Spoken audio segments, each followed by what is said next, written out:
En mi país, la libertad no es solo un delicado viento del alma, sino también un coraje de piel. En cada milímetro de su llanura infinita está tu nombre escrito, libertad.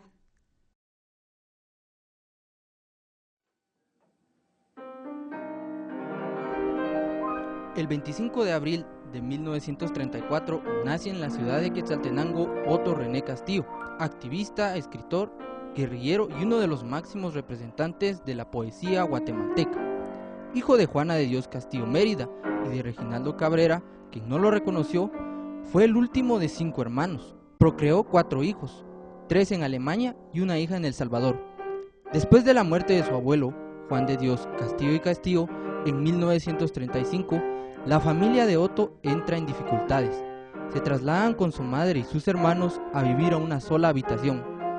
Otto fue conocido como un niño disciplinado y responsable. En el año de 1941 emigran hacia la capital Juana de Dios y sus 5 hijos. Que Otto René Castillo, sin duda alguna, es un poeta que por una parte no hemos logrado entender, por otra parte se ha sacralizado tanto que más allá de su imagen, que si bien es, digamos, como importante, es necesario poderlo estudiar desde diferentes visiones y desde diferentes puntos de vista. Lo primero que me llama la atención, y creo que con eso se debe partir la observación hacia Otto René Castillo, es una cita de Miguel Ángel Asturias en donde dice que el poeta es una construcción moral.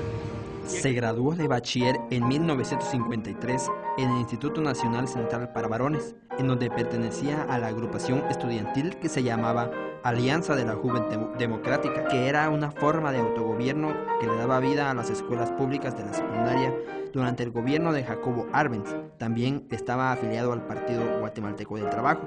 En 1954, debido a su oposición al golpe de Estado contra el gobierno de Arbenz, salió exiliado a El Salvador, donde trabajó en varios oficios. Regresó a su país 4 años después y estudió Derecho en la Universidad de San Carlos de Guatemala. Tras un año de brillante desenvolvimiento académico, partió a la República Democrática Alemana, donde obtuvo una beca para estudiar letras, la cual abandonó para integrarse a un grupo de cineastas que filmaban los levantamientos populares de la época. Una vez más retornó a Guatemala en 1964, pero nuevamente fue exiliado el año siguiente. No obstante, organizaciones políticas le nombraron representante de su país en el comité organizador del Festival Mundial de la Juventud y tuvo la oportunidad de viajar por diferentes partes del mundo. Yo, que pregoné el amor, la ternura entre los hombres, debo gritar, odiar, señalar al cobarde con un dedo más quemante que el fuego. ¡Qué terrible mi tiempo!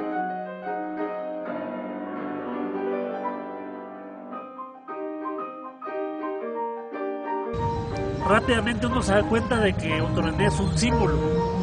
No se profundiza mucho en su vida ni en su trabajo, aún dentro del contexto y espacio que es favorable para eso, pero sí la presencia simbólica de Otto René es muy importante, ¿no?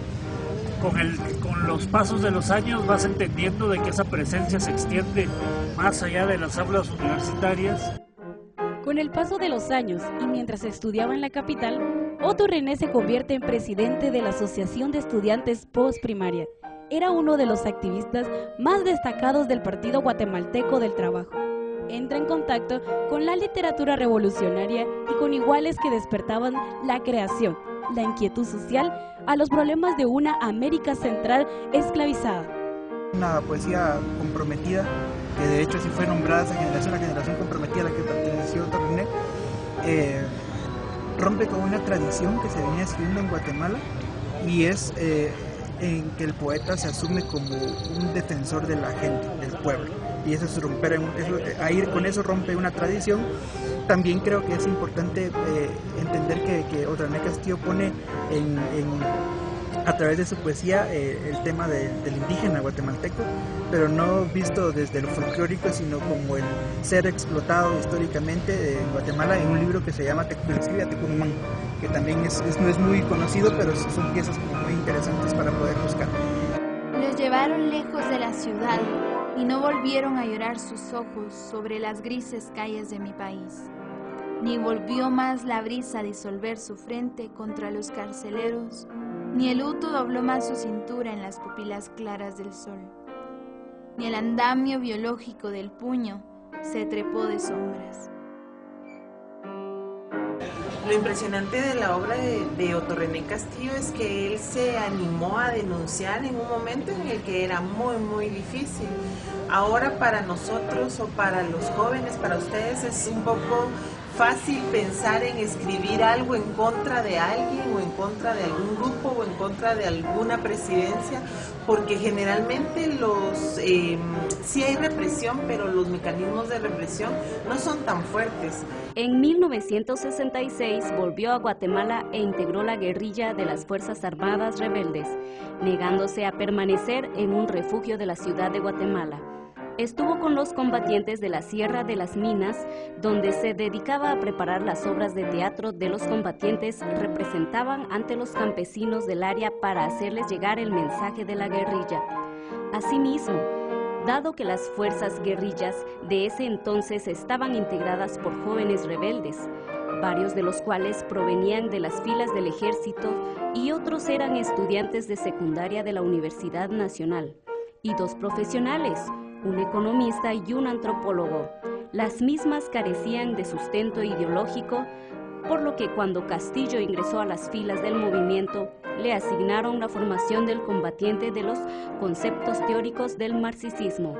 Tras un combate con el ejército, fue herido y capturado por las fuerzas gubernamentales en la Sierra de las Minas, junto con Nora Pais, el amor de su vida, también combatiente guerrillera, y ambos quemados vivos el 17 de marzo de 1967.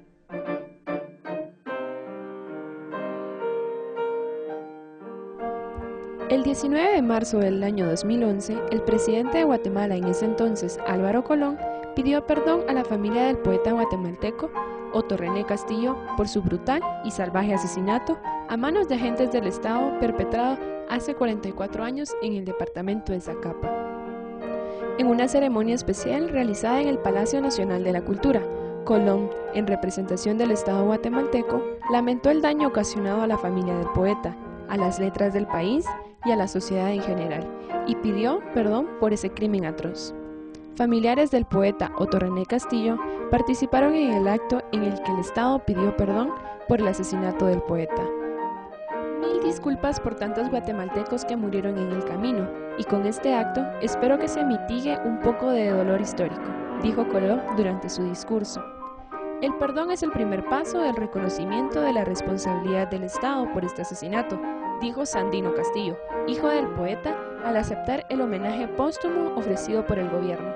Sin embargo, señaló, aún falta que los responsables sean llevados ante la justicia para que respondan por los asesinatos. Es pensar qué significa para la construcción de un territorio como el quetzalteco, como el de Guatemala, qué significa tener un poeta de ese calibre, comprometido, afín con la lucha social. ¿Qué significa para Quetzalteco? ¿Cómo podemos nosotros ahora, en este momento histórico que nos toca vivir, cómo podemos entender a Otto René Castillo? ¿Con qué visión lo vamos a leer?